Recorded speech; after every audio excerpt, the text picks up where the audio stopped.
Can I take a brief water break, ma'am? Sure. I think we are live. If we are live, then okay. I think we are live. So yes, hello everyone. Welcome to Oliveboard. This is Arzu Kakkar. And as you all know that RBI Grade B results were out. And yes, at the same point of time, today itself, RBI Grade B examinations final cutoff is out. So we are in conversation with one of our toppers, Abhinav Bansal. He successfully aced this examination, cleared the final cutoff and got success. So telling some more about him, he belongs to Bhatinda, Punjab. He did his civil engineering in IIT Roorkee, his BTech, and now directly welcoming him, calling him and taking to basically into this session and hearing him directly about his success story. And yeah, let's welcome Abhinav. Thank you, So welcome, Thank you Abhinav. for having me here. Thank you. So how are you feeling, Abhinav? How are you today? I'm good, ma'am. Actually, this is my first interview. Okay. So But, it's a pretty exciting thing for me. Yeah, but you have already taken an interview and you have got the Yeah, on that front, I have given a lot of interviews. Yeah. So Abhinav, if you could please give a brief to our viewers. Ma'am, as you have already mentioned that I have done my BTech from IIT Roorkee in civil engineering. After my graduation, ma'am, I took some jobs for 1.5 years, and then I started preparing for UPSC civil services. And I have given 4 attempts in that. And then I started looking for other jobs because unfortunately I was not able to get any success in UPSC. So I made a list of all the exams that I can, appear for after UPSC, and RBI Grade B is on the top of the list for every candidate. Yeah. So I was preparing for RBI Grade B since last year, and this year I got fortunate enough to clear it. Yeah, many big congratulations to you, Abhinav, from complete Oliveboard team for getting this success. So Abhinav, as you know, the results, the final cutoff is out today. So what is this feeling that you are feeling today and on that day when you found your name on that list? Ma'am, on the day that I found my name on the list, on that day, my father was with me and he is one of my biggest critique. So it was a very special feeling for me that my father got to see my first reactions and I also got to see his first reactions.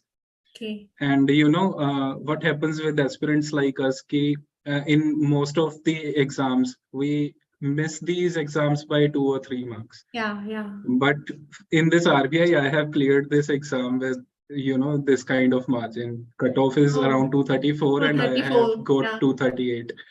So it's a very good feeling. Yeah. Great, Abhinav. Well done. Your all hard work, your efforts that you put into, and I came to know that you were working in a tech company. And so first of all, the very big congratulations for this once again. Thank you. And Thank you. Abhinav, also I as you mentioned, you gave UPSC attempts earlier. So this turning, how it happened, because it is also commendable that you wrote mains in itself is a big task, I would say, and a big achievement in itself. So many of the aspirants, they go into it and they find कि जब तक वो पूरे attempts नहीं होंगे हम बाहर नहीं निकलेंगे, वैसा वाला concept. So how you smartly took your decision and changed this path and came to this RBI Grade B? What was your thought on it?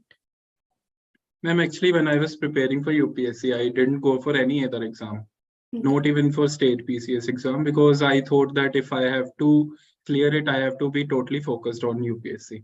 Right. So I gave 4 attempts, but after 4 attempts, I was not successful. So, we have aspirants like me have some kind of age limit also. So my age would have got over in 3 or 4 years. And I would not have been able to give any other exams. So I took a decision that I have to appear for other exams. And this is how I came up for RBI and SEBI. Okay, so basically you once again boost yourself, I would say, took a very smart decision where other aspirants, they drag themselves into it, or they find that the game is over, or some other thoughts, they generally came into the minds that we don't have the potential, they might lose the confidence. So how, if you could please tell me what was your mindset, how you were patient enough that okay, things are not over yet, basically after getting the results, ki if your writing means nahi hota hai. And a very beautiful word that you said, I find it beautiful when we say ki I was not clearing, or I was unsuccessful. Admitting it in itself is a very brave thing. So I'm finding your the mindset very calm, composed, and confident enough कि हो सकती हैं चीजें life में भी. So ये कैसे attitude, ये behavior ये कैसे आता है? If you could please tell our viewers also. Ma'am, I think whenever we are preparing for any exam, it doesn't test our ability or our intelligence. It Correct. tests our consistency and Right. how much we are able to put hard work in it. Right. For example, in my first UPSC attempt, I just had 7 to 8 months to Okay. prepare, and in that 7-8 months, I was able to crack prelims. And for SEBI grade A exam, for phase 2, I only had 19 days. And Okay. in those 19 days, I was able to crack SEBI grade A. And Oh. for RBI grade B also, I got only 15 days for phase 2. It's not Okay. that I was starting from scratch. It's not like that. But still, I was preparing for other exams also. So I was left with such kind of, short duration. Correct. So I believe this short duration actually helps us to make a strategy for ourselves which suits to the best of our abilities. Correct. And I believe any aspirant, if he is approaching any exam, he has to have a good strategy that he can follow, and then he has to follow that strategy. If Correct. this is being done, then I believe any exams can be cleared. And there are doubts that come into our minds Right. whenever we are preparing. Right. So this is very natural. But we have to keep reminding ourselves that we have started this preparation because we feel that we have potential. If we Correct. didn't have potential, we won't have started at the first place itself. Right. So if we have started, then it's our responsibility to take it to the next stage or take it to the end. Very nice. Well said, Abhinav. So, Abhinav, as you mentioned, ki while you were preparing for UPSC, there was not any thought of giving other examinations. So, Yes, what is ma'am. your take on that? Should we think, or when should we start thinking? Ma'am, actually, I'm not a right person who should be guiding on this, because I believe what approach I took was a very daring approach. Yeah. And people should not be taking this approach, I believe.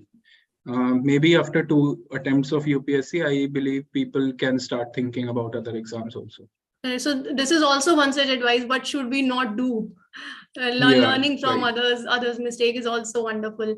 And Abhinav, you mentioned just in this conversation you had only 15 days. So, Yeah. but how you prepared yourself in those 15 days? Because as you mentioned, for phase 2 you were having 15 days, and phase 2 in itself, I'll come to phase 2 later on. But in this conversation, Abhi, as it is linking to it, in phase 2 we have to write descriptive answers.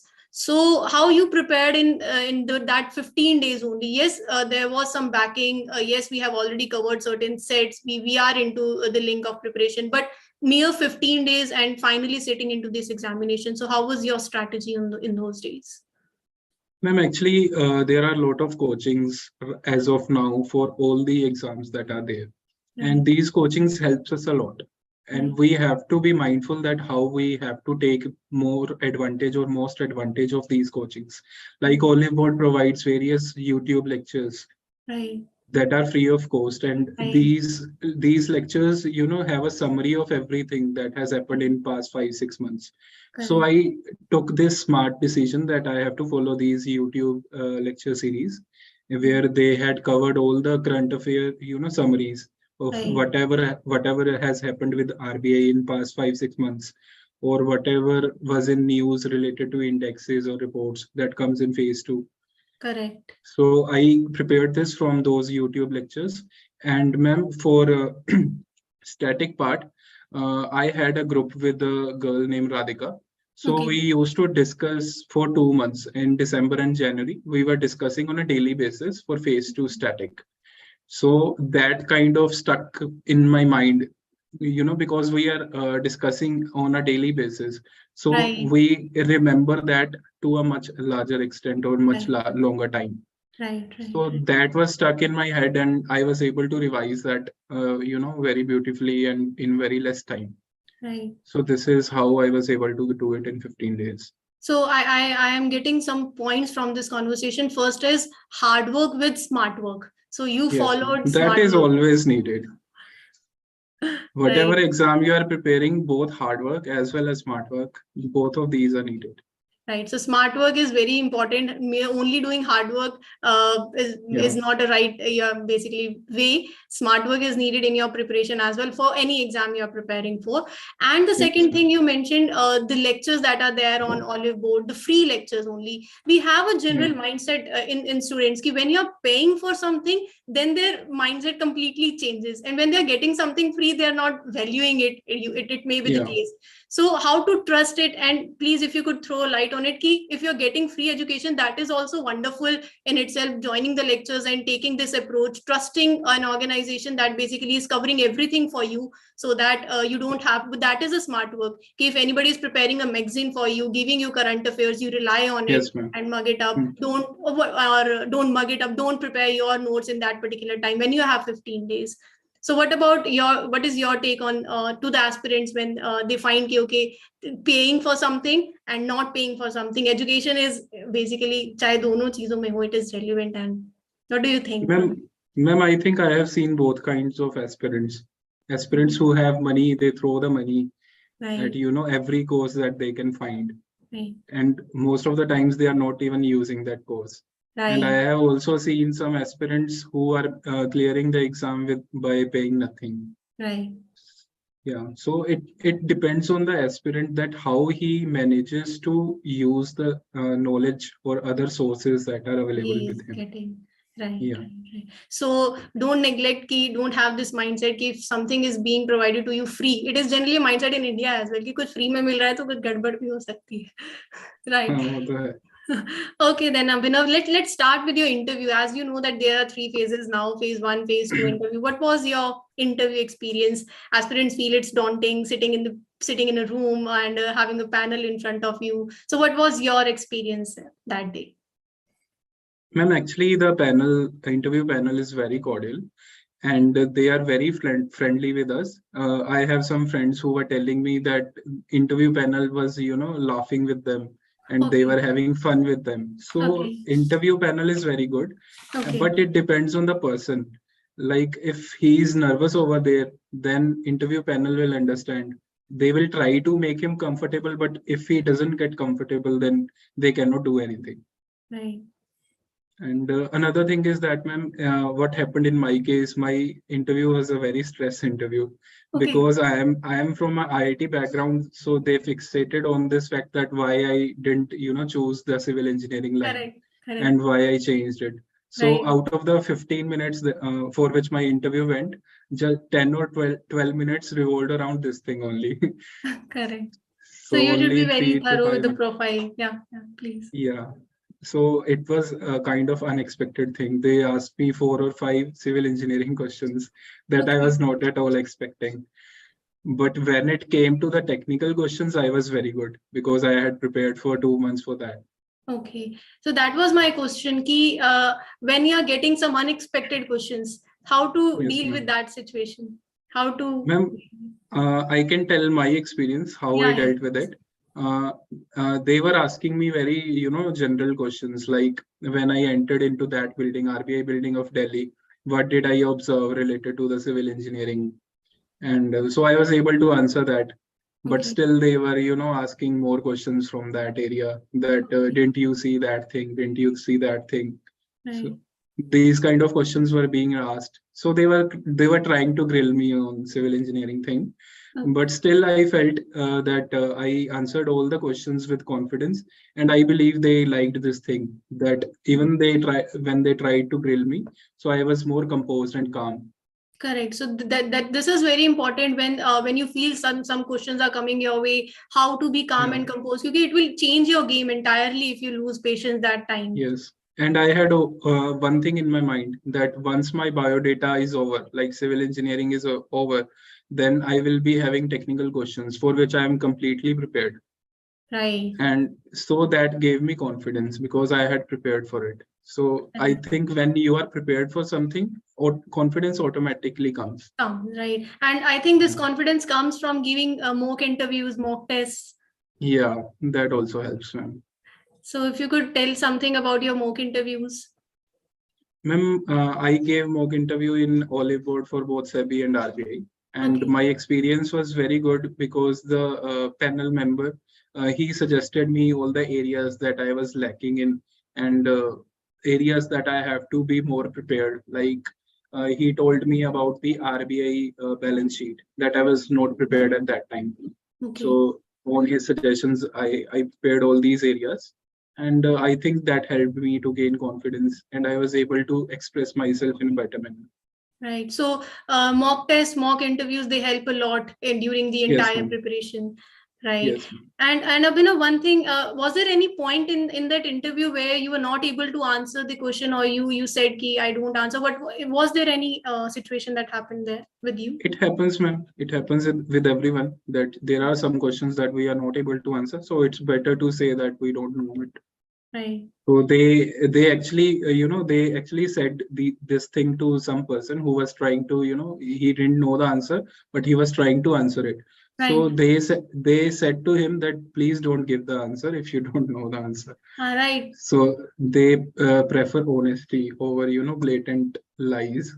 Right, right. And So if you don't know, politely you can say no to the answer yeah, if you don't know, rather than yes, just throwing you don't know, just keep in the yeah, sake of just giving an answer, you're saying anything. Right. yeah. So was it for factual questions, right? Some data oriented questions that you don't know, or were there opinion questions that demands your opinion? Actually, it was related to my profile. Okay. Because I am a civil engineer and most of the things revolved around that only. So they were asking me that, do you know any projects, national infrastructure pipeline projects that are there? Right. So I was not aware of that. So I said no. Okay, so basically, as you just mentioned, so I can infer from this point that current affairs are equally important for your interview as well, not just for phase one or Yes. phase two. For interview, I think current affairs are very, very important Okay. rather than static, because from static they ask very general questions Okay. like what is the difference between regulation and supervision. I was Okay. asked about this. Then they asked me what do you mean by asset quality review and how did it help the banking sector.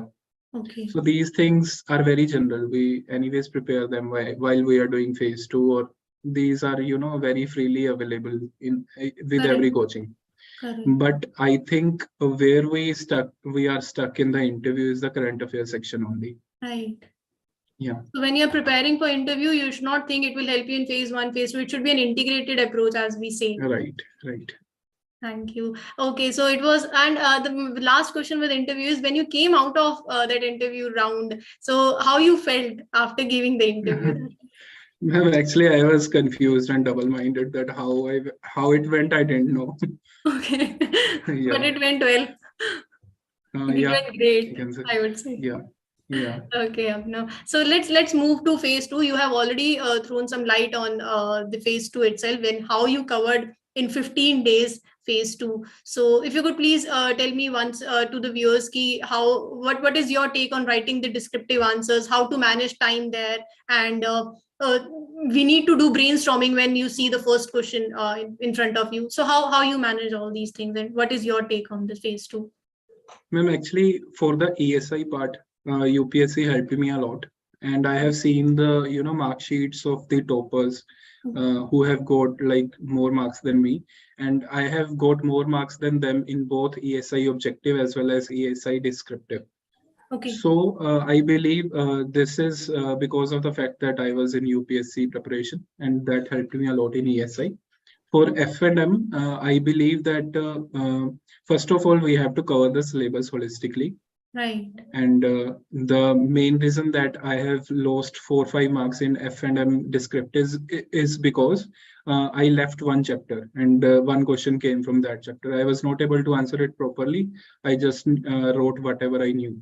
Okay. So I think I could have gained more marks if I had covered more holistically and I had more time to prepare for it. And I believe for management now, we should be remembering some thinkers. Okay. So if we are able to put some thinkers into our answers, then it will be beneficial for us. Right. So basically when you are writing an answer, do you practice writing on typing, anything like that? Ma'am, actually, when I was working in my company, so Right. most of my work revolved around laptop only. Okay. So I didn't face that kind of difficulty. Okay. And what about your basic concept that needs to be strong enough? And believe when you're writing an answer, your answer depicts your mindset. How you will convince the examiner. You show your personality, whether you're having a positive approach. Questions like critically examine. So how you approach these questions, showing you are you a positive person or negative person. Somebody some way you are only writing the things that are negative about any topic or things like that. That comes to preparation. So have you given any mock test for this RBI Grade B phase 2 as well? Ma'am, for mock test, I gave only objective, not descriptive. Okay. Yeah. So I think, And, yeah, please. And I believe, ma'am, descriptive can be managed if we are, thorough with the concepts. Whatever Correct. we are studying, just be, very conceptually strong with all the things. Correct. If you are conceptually strong, you will be able to answer. Yes. And then you have to only work with the typing practice. A small typing practice would be okay, I believe. Right. So this can I say ki writing mains in UPSC is linked to writing descriptive answers in RBI? For F&M, it's not that related, but for ESI, it is related. Okay. And as you talked about, can you throw some light on the importance of making your basic concept strong? Can you repeat your question? What is the importance or how to make? How to, and basically we need to basically make sure our foundation, our basics should be strong when you're writing an answer. So what is your take on it? Do you also feel the same? And what do you think with regard to this? Your static part, generally we need to make sure that our static and current should be equally balanced. Yes, ma'am. Ma'am, I think first of all, if you are not thorough with the static, you won't be able to integrate current affairs into it. Correct. So static is anyway more important than current. If you are not putting current, then it's okay. But if you are not putting static, you are gone. So static is, one of the most important thing. I would give 80% importance to static in specifically RBI, not in UPSC. In specifically RBI, I'm giving 80% importance to the static part. Okay. Even I think more can be given. And for static, the conceptual clarity that is needed, I think that can be achieved by using various material of various coachings that is available to us, and we can use Google very extensively. Right. And by using Google, it actually clears the concept in our mind. And there are a lot of YouTube videos, not of the coachings, but of various, YouTubers, like they make educational content. So these kind of things, I think, can be followed if you have time. Right. So basically, you're saying that static and current, it should be more, or it should be integrated. You cannot go with the current when your basic concepts are not strong. When you're reading the newspapers, you will get terms, and when you're not understanding those terms, so how you will cope up with the current affairs. Right. And let's move to phase 1, Abhinav. So yes, the general awareness section, quant, reasoning, and it is completely different. Writing an answer and then coming to MCQ format, objective questions. Yes, ma'am. So I think this is the most difficult part of RBI. That clearing phase 1 is a whole different challenge. Okay. So I believe we have to be, very specific to our sources, what we are referring to, and we have to revise it again and again. Right. Refer one source and revise it at least 4 or 5 times, according to me, if you want to clear phase 1. And for maths, reasoning, and all, you have to attempt the tests. There is no alternative of that. Many of the aspirants, they are afraid of giving mock tests. They feel that when we'll be prepared, when our preparation will get over, then we'll jump to mock tests. So what do you think? Yeah, even I face the same difficulty, man. I am very afraid of giving mocks, but I got this lesson from UPSC that if I am afraid of mocks, then I will be unsuccessful. So we have to give mocks. So I changed my approach in RBI. And that's why I was able to clear. Right. And it might happen, or definitely there might be cases when you're getting low score in mock test. Yeah. So how to cope up with that and how to gain confidence and ye ho jayega, don't worry. Ma'am, actually, I don't see my marks after I have given the mock test. So I just see whatever I have done wrong, and Yeah, that is I important. try to improve on that. That's Right. how I deal with the mocks. Right. So whatever mistakes you are committing, rather than Yeah, getting to the I numbers. try not to commit those mistakes again. Right. And that's the only thing I focus upon. Because if we are keep looking on the marks, then there would come a time that we will get discouraged. Correct. So I think the only thing that can reduce this discouragement is that we have to keep telling ourselves that we are improving. Correct. So rather than focusing upon the numbers on the mock test, focus upon the mistakes where you are committing and try to improve upon that. So as you said, phase 1 is more difficult than anything else. This is one takeaway that I'm taking with this session and the viewers also. And mock test is very important, as you said. So, and integration of current and the static. And yes, you told us about the interview, how it all happened. So my last question would be how you kept yourself motivated through the entire journey of your preparations. Actually, I was giving many exams now. So there was no question or no option of getting demotivated. Yeah. Great, same. Yeah. So anyway, for other aspirants, I believe the way to keep yourself motivated is the same thing, that you have to be responsible of the goals you have set for yourself. Right.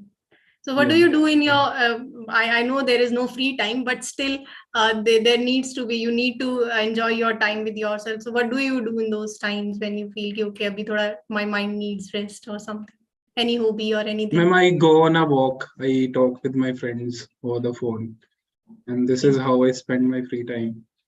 And I think this is the thing that rejuvenates me. So yeah, so everybody has their own ways. So yeah, this is one such way, talking to the friends, talking to those friends who motivate you. Yeah. That is also very important. Right. So actually, I talk to the friends who are not related to the exam. Okay. So they talk about another things only. So if you have friends who are not giving the exams, you can talk to them as well. Yeah. Okay. So this was thank you, Abhinav, for sharing your wonderful experience, your complete success story with us. I know many of the viewers will take away some very important things, what to do, what not to do. And I again wish you a very best of luck for your endeavors in life, future endeavors, and the success that you got. Thank you, Abhinav, for joining and giving your time. Thank you. Thank you.